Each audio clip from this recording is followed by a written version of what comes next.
Hi guys, Jenny's going to knock me over. I'm not knocking you over. Danielle's like, knock you guys over. Heather has poor chaos. I do have poor chaos. Well, we kind of left it chaosy. It's okay. If you switch to this microphone, Well, I'm going to switch to that one. you would have the, I think, the loose parts for with that microphone. I don't think so. Here, just hand it that one to me. Or, I think we're good. I'm not going to like run around, I promise. I don't I won't I won't like go racing there. all over the shop, okay? I don't ever trust her. Nope. There's no trust in a relationship. That's what all good relationships are based on. The knowledge that she'll cause chaos. Let's knock things over once in a while. So I did. So I'm Heather, and that's Danielle back there, and we are the Pearly Shell Pirates. Yep. And the other day I did a video on how kind of like beginner spinning questions. So I wanted to cover, some people have some questions about pre-drafting and when it's appropriate, when it's not. First of all, it's always appropriate, okay?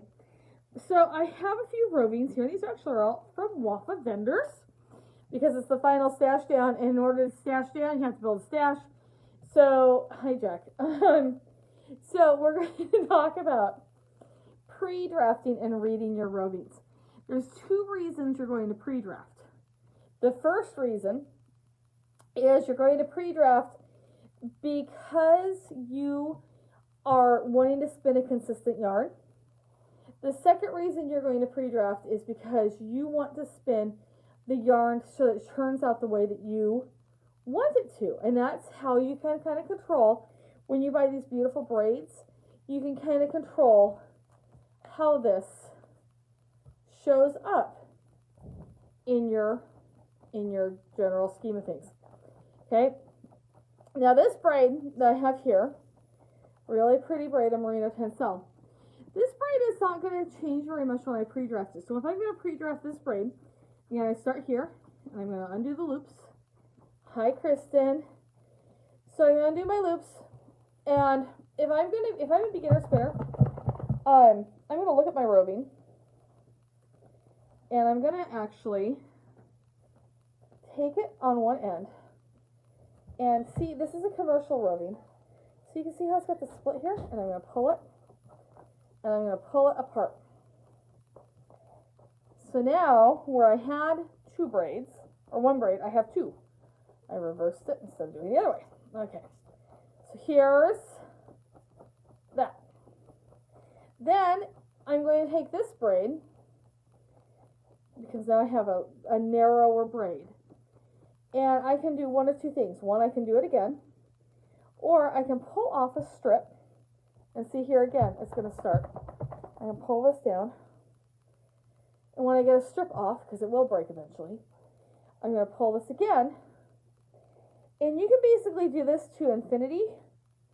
Well, like this is a really nice starting piece. Now look at how much narrower and finer, and see how the fibers have started to open up. So I'm going to do this one more time, and I'm going to end up with this little piece here. Now I can spin like this, but it's going to be even easier if I take this and I just start pulling it down, and I am loosening all these fibers up. And then all of a sudden, and then when I get done, personally, I wrap them a little nice. Now, is this cheating? No.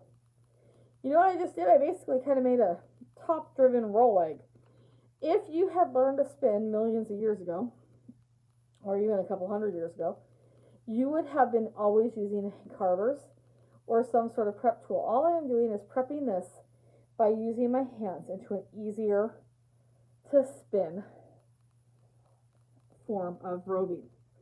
So again, I just take it and I just loosely pull it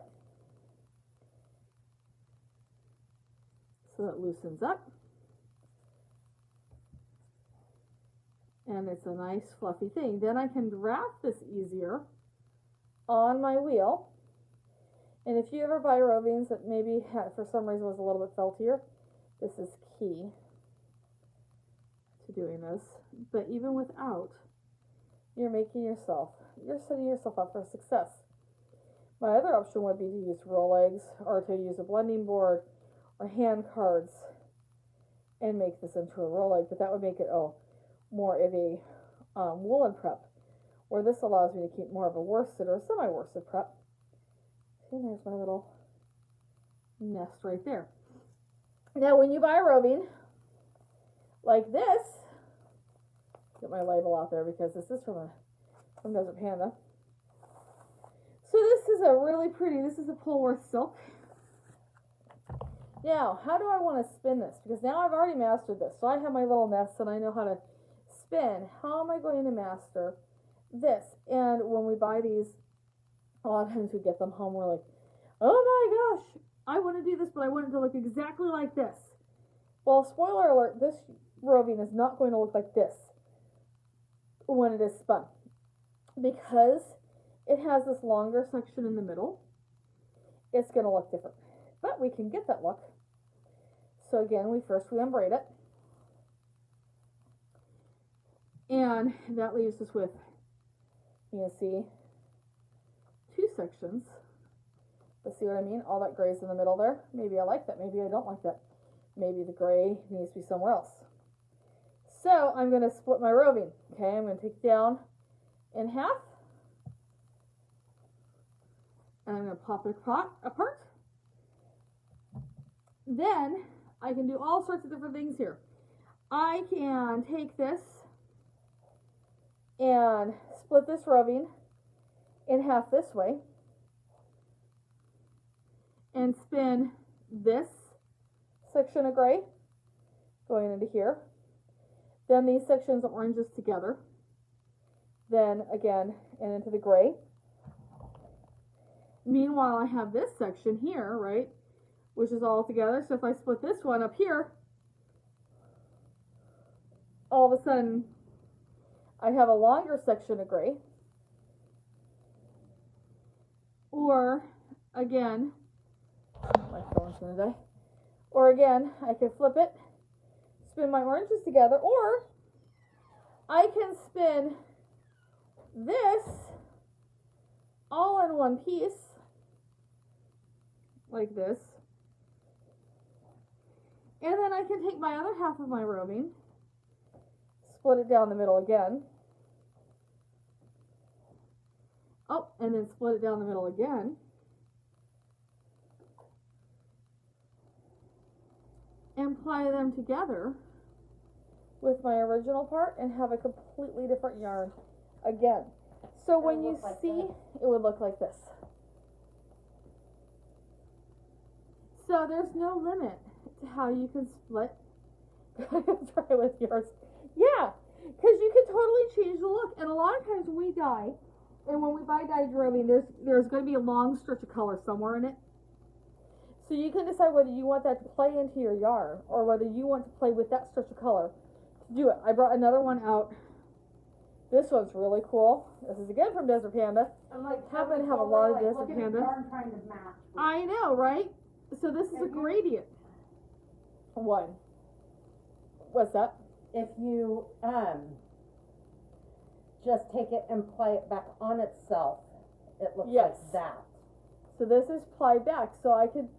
Do we have a gradient that I've done that with? Probably not. Slide it back on itself? Now, No. hi Lisa, how are you? So this We one, tend to chain ply our gradient.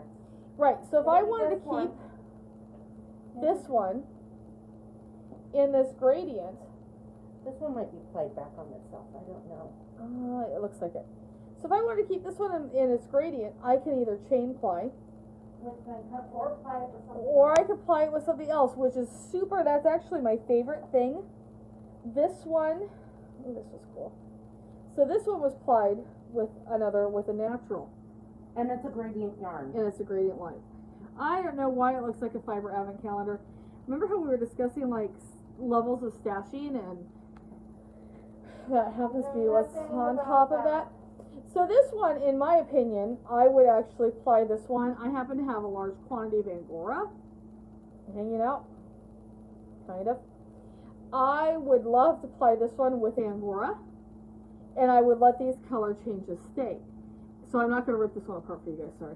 But But if you wanted to rip it apart, if you wanted to do it, again, you have all sorts of different reasons.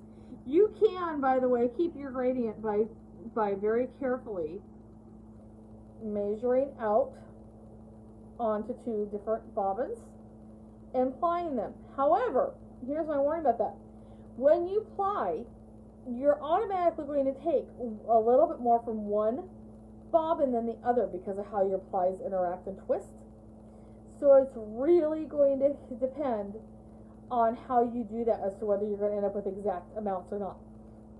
Which is why chain plying, or like I say, this will make the most amazing gradient. By the way, Christmas, Daniel already stole my some. This will make a really amazing gradient spun with the Angora. And I'll try to remember to show you guys that. Now back to this one. Again, we can pull it down. This guy, I really like these colors, but I want them more marled. So I'm going to pull these down and go like this. So when you are pre-drafting and when you are a beginner, never ever ever feel bad for pre-drafting, because this is really, number one, you're learning how to spin. Number two, you're doing prep so your spinning can be consistent and can be the point that you want to do, and they get you the yarn that you want to get. Number three, you're practicing a skill for how to read your roving. And when you're to the point where you can read roving and want to do different things, you have that ability to do that. Exactly, this top layer of the stash, I actually, you know, my stash is mostly bats, which are prepared roving. So there you go.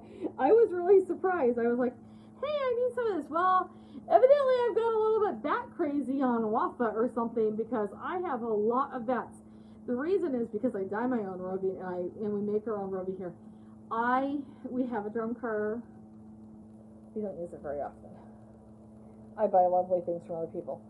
And then remember how to read it. If you don't want something the same color, which this is going to spin to be really pretty, it's going to spin to be about the same color, then you are going to want to get these crazy colors, but then you can control it. That's how you have them. So there you go. That's my hint for spinning today. Now I have roving all over my floor. Guess that means I'm going to have to spin it. That's really sad and tragic that I have to spin yarn in the yarn shop. If there's something that you have a question about with spinning, feel free to shoot me a message. We do quite a few of these spinning tips, and I'm more than happy to answer questions for you, or find somebody that does, because there's a whole world to spin, and everybody can be a great spinner because we all have that ability in our minds. All right, see you guys later. Bye.